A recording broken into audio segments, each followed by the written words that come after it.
नमस्कार, स्वागत है आपका हमारे इंटरनेशनल न्यूज़ बुलेटिन में। मैं सूफिया मिर्ज़ा और आज हम देश और दुनिया के 5 बड़े मुद्दों को लेकर आए हैं, जो आज के ग्लोबल सिनेरियो को शेप कर रहे हैं। शुरुआत करते हैं यूनाइटेड नेशंस क्लाइमेट समिट से, जहां दुनिया भर के नेता ग्लोबल साउथ के मुद्दे पर बहस कर रहे हैं। ये समिट COP30 कॉन्फ्रेंस के लिए एक इम्पॉर्टेंट स्टेज है, जहां developing Nations climate justice, financing और ग्लोबल डिसीजन मेकिंग में बराबरी की मांग कर रहे हैं।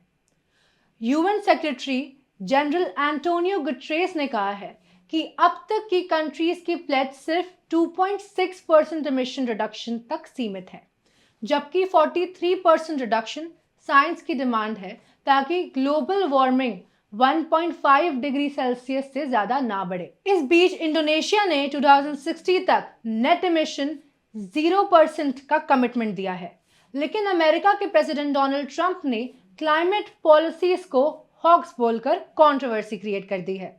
क्लाइमेट समिट ने यह भी हाईलाइट किया है कि 2024 सबसे गर्म साल था, जब global temperature 1.6 degree Celsius pre industry level पर ऊपर चला गया। क्लीन एनर्जी में $2 ट्रिलियन के इन्वेस्टमेंट का रिकॉर्ड बना, लेकिन लॉस एंड डैमेज फंड में सिर्फ $789 मिलियन का ही प्लेज हुआ है। इसी ग्लोबल एम्बिशन की राह पर चाइना ने अपना टाइंगोंग स्पेस स्टेशन 2027 तक एक्सपैंड करने का प्लान अनाउंस किया है। स्पेस स्टेशन में नए मॉड्यूल्स ऐड करके ये दुनिया का दूसरा सबसे बड़ा ऑर्बिटल स्टेशन बन जाएगा। इसमें 6 docking ports, advance 3D printers और रोबोटिक आर्म्स जाएंगे, जो चाइना को स्पेस में एक लीड रोल दिला सकते हैं। टाइंगोंग स्पेस स्टेशन 2022 में कंप्लीट हुआ था और 390 किलोमीटर ऑर्बिट में परमानेंट इनहैबिटेंट के साथ काम कर रहा है। पाकिस्तान ने पहला एस्ट्रोनॉट भेजने का एग्रीमेंट भी साइन किया है। 2026 में लॉन्च होने वाला ज़्यूटियान टेलीस्कोप एस्ट्रोनॉमिकल फील्ड में रिवॉल्यूशन लाएगा। अब बढ़ते हैं यूनाइटेड स्टेट्स की तरफ, जहां प्रेसिडेंट ट्रंप ने H-1B वीजा फीस को $100,000 तक बढ़ा दिया है। ये पॉलिसी मेनली इंडिया के टेक प्रोफेशनल्स को इम्पैक्ट करती है, क्योंकि 2024 में 70% अप्रूव्ड वीजा इंडियंस को मिले थे। टेक जायंट्स जैसे Amazon, माइक्रोसॉफ्ट और गूगल अपनी हायरिंग पॉलिसी को अब रीअसेस कर रहे हैं।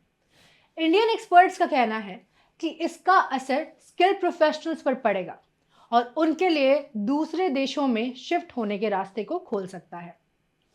आगे बढ़ते हैं ब्रिटेन की तरफ। ब्रिटेन में भी हालात कुछ खास ठीक नहीं है, जहां 20,000 से ज्यादा रेलवे वर्कर्स स्ट्राइक कर रहे हैं। ये स्ट्राइक जॉब्स, पे और वर्किंग कंडीशंस को लेकर है, और लंदन अंडरग्राउंड वर्कर्स ने वीकली आवर्स को 35 से 32 करने की डिमांड रखी है। 3.4% पे राइज ऑफर होने के बावजूद स्ट्राइक चल रही है, जिसका असर कम्यूटर्स और टूरिस्ट पर भी पड़ रहा है। ये डिस्ट्रप्शन FA कप फाइनल और स्कूल हॉलिडे के दौरान हो रहा है और आगे भी नेगोशिएशन जारी रहने के चांसेस हैं। और आखिरी खबर मिडिल ईस्ट से है, जहां 150 से ज्यादा कंट्रीज ने फिलिस्तीन की स्टेटहुड को रिकॉग्नाइज कर लिया है। फ्रांस, UK, कनाडा और ऑस्ट्रेलिया जैसे वेस्टर्न अलाइज ने इस मामले में नए रिकॉग्निशन दिए हैं, जो पैलेस्टीनियन डिप्लोमेटिक जीत के रूप में देखे जा रहे हैं। फ्रेंच प्रेसिडेंट मैक्रोन का कहना है कि ये कोएग्जिस्टेंस में एक जरूरी स्टेप है, लेकिन US और इजराइल इस पर विरोध कर रहे हैं। ट्रंप ने इसे रिवॉर्ड टू हमास कहा है, जबकि इजराइल का कहना है कि west of Jordan River Palestinian state नहीं बनेगा। तो ये थी आज की मुख्य खबरें, जिसमें global climate justice, space race, immigration policy, labour protest और जियोपॉलिटिकल टेंशन सब शामिल हैं। हम आपको इन डेवलपमेंट्स की और भी गहराई से जानकारी लाते रहेंगे। देखते रहिए इनकलाब हिंदी।